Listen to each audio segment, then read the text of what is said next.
Bill. Welcome to the SAINTCON hallway. How's it going? Hey, I'm good. Thanks for having me. This is your first SAINTCON? Very first SAINTCON. This is actually only the second time I've ever been to Utah. Okay. First time is notable as the second? I got to tell you, so the first time that I was in Utah, the thing that struck me was, I think you guys have the most beautiful mountains I've ever seen, right? So I've spent a lot of time in Northeast and for a long time in my life lived around the Boulder area.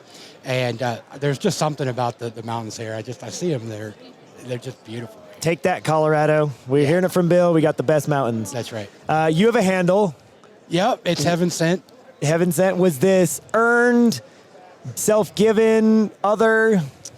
Well, Pope, it's an embarrassing story. I'll tell it. Will you tell it right now or offline? No, I'll tell you. All right, let's go. Right now. I'm ready. So real early in my computing life. So let me see, what year was this? This would have been like 93, maybe 93, 94, somewhere in there. I was running a Whereas bulletin board system, and of course, as a very young teenager who runs that's running a piracy-based bulletin board system, I had to choose a handle. And so this is where it gets embarrassing. My handle on there was God, right? And we all make fun of that now, but I mean, you have to understand this was a long time ago. And so what was really interesting about that BBS was at that time it was free to anybody could join. I had 2 landlines and you could download all the pirated information, like games or whatever, free. But if I knew you, if I knew you well, I would give you access to a secret area that had hacking materials on it. And so and now what I think is funny about that now is it's kind of like the exact opposite. I'll give all the hacking stuff away for free, and if I know you well, then I'll give you the pirated games or whatever, right? But so somewhere around there, they started releasing these virus generators where you didn't have to write any code. You didn't have to really do anything. Those are the MIDI tone ones. Yeah, exactly that. You just I know nothing of what you're talking about. Right. Yeah. It sounds like you don't, but you literally just check the buttons. Like, ooh, I want this one to be polymorphic, right? And these kind of things. Well, I needed a name for the virus that I created by clicking these buttons, right? And so the name of that virus was Sent from Heaven. Okay, because God and all this stuff. Came from you. It came from me. And so then I went away for college, and we had to sign up for our Unix email address. And I've got a really long last name. Bill Swearingen didn't fit. And so I was like, Sent from Heaven, Heaven Sent. That's how that's where it came from, but... That's the long, embarrassing, story of my handle. The handle is born. Yeah, it stuck with me for forever. What has surprised you the most about SAINTCON? From what, maybe what you were expecting, then you show up. What surprised you the most? Well, I got to tell you, so Pope, it has been shocking.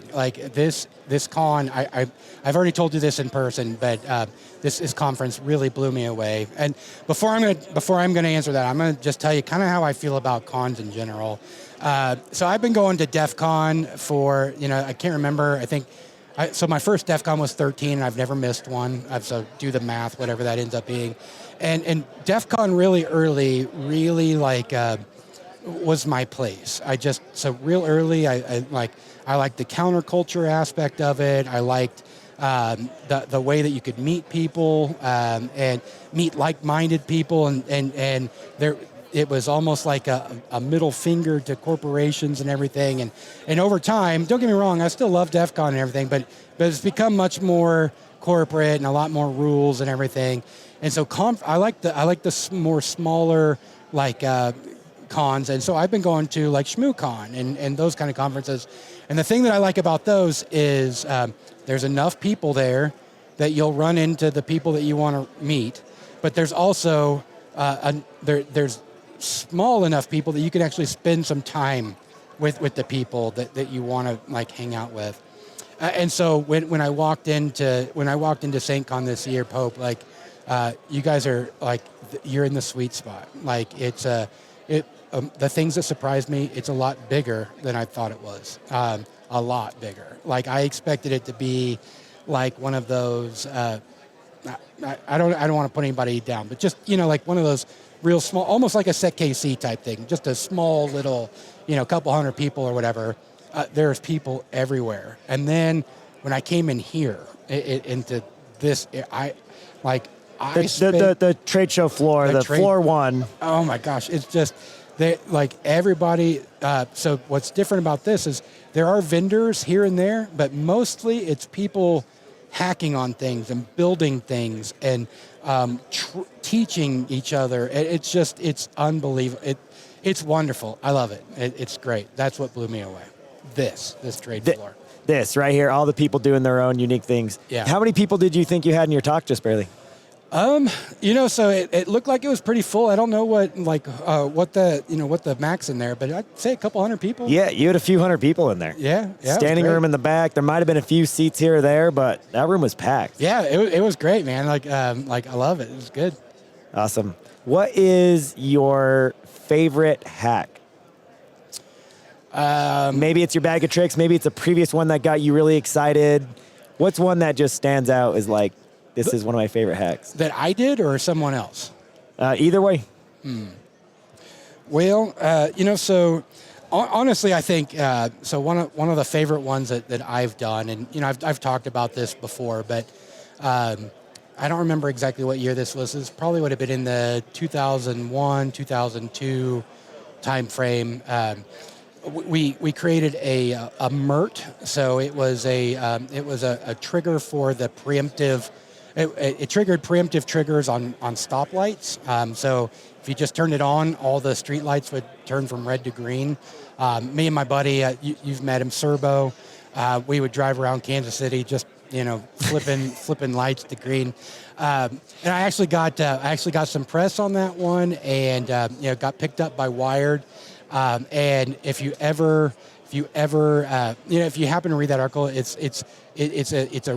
a good lesson on how not to be interviewed by Wired. Yeah. Like my answers were ridiculous, and my quotes in there just terrible. But it's a good feeling, like, to drive around and hopefully have green lights. Hopefully like statute of limitations or whatever. I don't do it anymore, Mr. Cop. No. But then you released your Hack the Police. Was that an extension, the bonus edition, the B side of that? That's funny. Yeah. So the way that happened, that came to be is I really like to, and I know that you're the same way. I just really like to understand how things work, right? And so what the Hack the Police talk was is really like countermeasures on first of all, how does police radar work? How does police laser work? Is there anything that we can do to implement countermeasures on those, whether it be jamming or radar detecting or those kind of things? Then understanding the legalities, all of those kind of things, and then how do we kind of skirt that line a little bit? But yeah, I mean, it's not. I don't mean it to be a constant theme, right? It's not. But it's just like, you're sitting in the car and you're like, I wonder how that thing works, and right. Yeah, kind of take it from there. I could flash some lights at this and yeah, right. Wait, I can send back whatever speed I want? Super interesting. Yeah. It was awesome. I was there in that talk, and I remember you like talking at each state and what rules they were, and I'm like, wait, I can do that in my state? Yeah, so what was really funny about that is just going through and looking at the different the laws across the United States and how some states were really surprising, right? So it's been a couple years now, but so Virginia, of course, everything is illegal. The blinking red light, you can't radar detect, you can't do anything. But then a lot of the progressive states that really blew me away was I remember it was Colorado. Didn't allow laser jamming, which I don't know why, but that you can buy marijuana and no lasers, but no lasers. Right. No lasers. Okay. So you've had a storied career, lots of things, lots of orgs, lots of defending. Now your new org. What's an incident? And of course, you probably have to metadata this, but what's an incident that you were on that maybe was like how did this even happen? Once you pulled that thread and unwrapped the whole thing, you're like, how the heck? Like, why would somebody, and how'd they get in there? Well, so like you said, I've worked some big incidents over the last couple of years, and I really haven't had that aha moment of like how did this happen yet? It was all straightforward. Fished them, domain admin.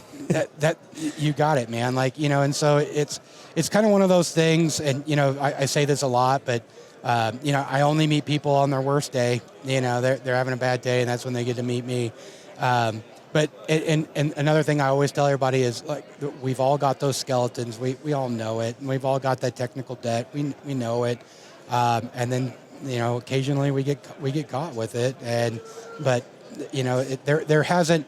I would say it would actually be the inverse of a surprise, right? I would say that what's become so surprising over the last couple of years is how, like, hacking by numbers things have become, right?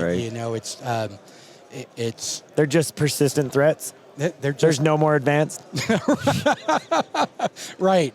So I saw something like, I don't remember where I saw this, but it was like a forum or somebody, and somebody was thinking was asking what makes a persistent threat advanced, right? And I think somebody said Mimi cats. They dumped. Yeah. Yeah. What is something that people wouldn't know about Bill, or something you're super passionate about that if somebody wants to approach you, but maybe they're scared to because you're so elite and hacker-esque and wizardry, what's something that could maybe have a common ground with you? What a good question. So first of all, I would say that I really, I'm very approachable. In fact, like one of the things that I try and do at SecKC. So for those that don't know, in Kansas City, we have a group that has a conference every month. Every single month, except December, we take that off. But and it's the second Tuesday of every month. And what I really try to do as part of that is if I were to see anybody sitting alone, I go and introduce myself, right, and just try and I hate to say it, but I'm a people person. I like one of the things that really gets me going. I like traveling. I like seeing the world. I like seeing the U.S. I like meeting people. It's really, I feel like most people are really good people, and all it takes is a hey man, how's it going? And then you meet somebody that might be your friend for years, and so I appreciate the question. As far as hobbies and things, I don't know. I'm just like every other hacker here. Anything that's got an antenna on it catches my attention. Anything that blink lights catches my attention. I know we were talking about it earlier, but the bank vaults over there. Yeah. Wow, man, I've never seen anything like that. Just anything like that. I like to learn from people. Teach me something I want to learn too. So. Did you go mess with that XO9? I keep messing up the name. I think that's right. I haven't. I only got it. Like I was here a very little short time yesterday. I saw it and it was full. But. There's some multi-$1,000 lock safe over there. Oh wow! It's called like an XO9. I don't know. You go mess with I'm it. probably not going to break in. Wow. I'll give it a shot.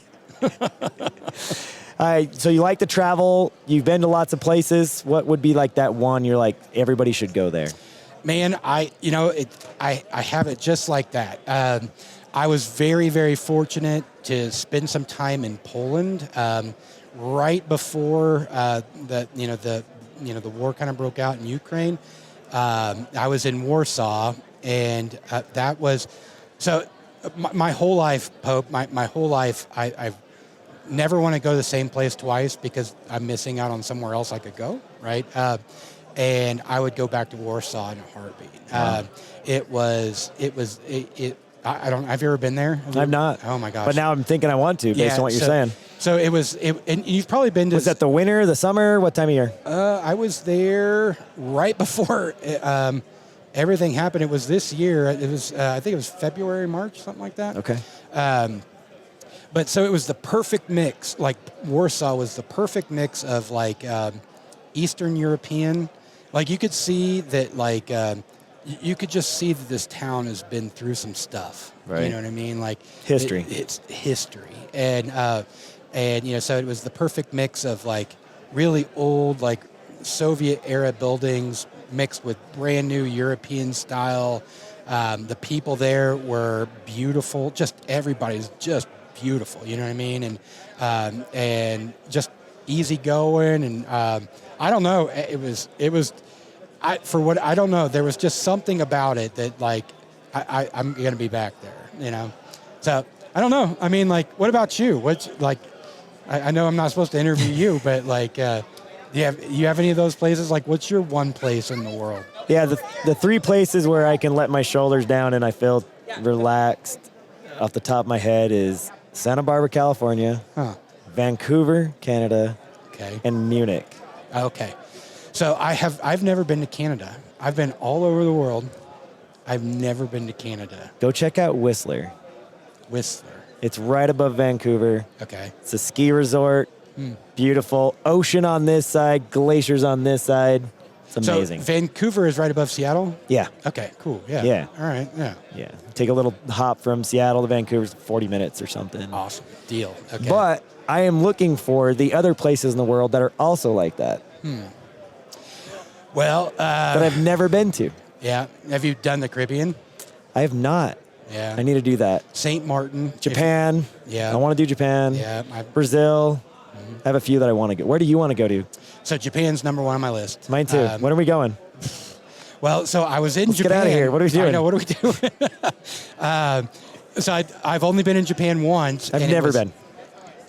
And Neil's there right now, and I'm not happy about it. Oh, really? What's he there for? I don't know. Some conference. Doing grifter things. Yeah, doing grifter things. So when we left Singapore, I went through Tokyo as my, but I didn't get to go through. I got to be in the airport, but I didn't get to leave. Yeah, You know what we I mean? got to go. Yeah, I mean, like it's my number 1. My number 1. Yeah. Agreed. Dude, I would love to go to Tokyo. I had a few others that were up there, but Neil won't stop talking about it, and is now my number 1. Okay. Like he sold me on like I have to go, and now Poland a little bit because Yeah. I actually trust your opinion a lot. Yeah, you should go. Like that'd be a long trip, but we should just do all the. Maybe after Black Hat London, go to Poland. Yeah. Right. Yeah. Yeah. Well, that's exciting. Anything that you want to do while you're here before you take off? Well, So I don't know. So like I've got a really good buddy that lives here. He lives in Salt Lake, and the last time I was up, so I've only been here twice, like I mentioned, and so the last time I was here, I spent some time with him, and he's coming up. He's in Salt Lake. He's coming up this afternoon. We're gonna go spend some time. But I really don't know much about the area. I mean, I feel like I know Salt Lake okay. I've heard of Provo, but I don't really know anything about it. Like other than just Happy Valley, BYU. That's what they call it. Anyway, it does have some impressive mountains. I love the Timpanogos Mountains. God, they're beautiful. Like I took pictures, like on the way. Like I get out of the Uber, take another picture. I went up to the top of this building. Went on the deck outside, took some pictures. They're absolutely beautiful. Yeah. Awesome. Yeah. Well, I look forward to your future discoveries as you drive around and figure out more ways to compromise IoT and/or police surveillance for your next talk. Sounds good, Pope. Thank you for visiting us in SecKC Hallway. Hey, man, of course. Thanks.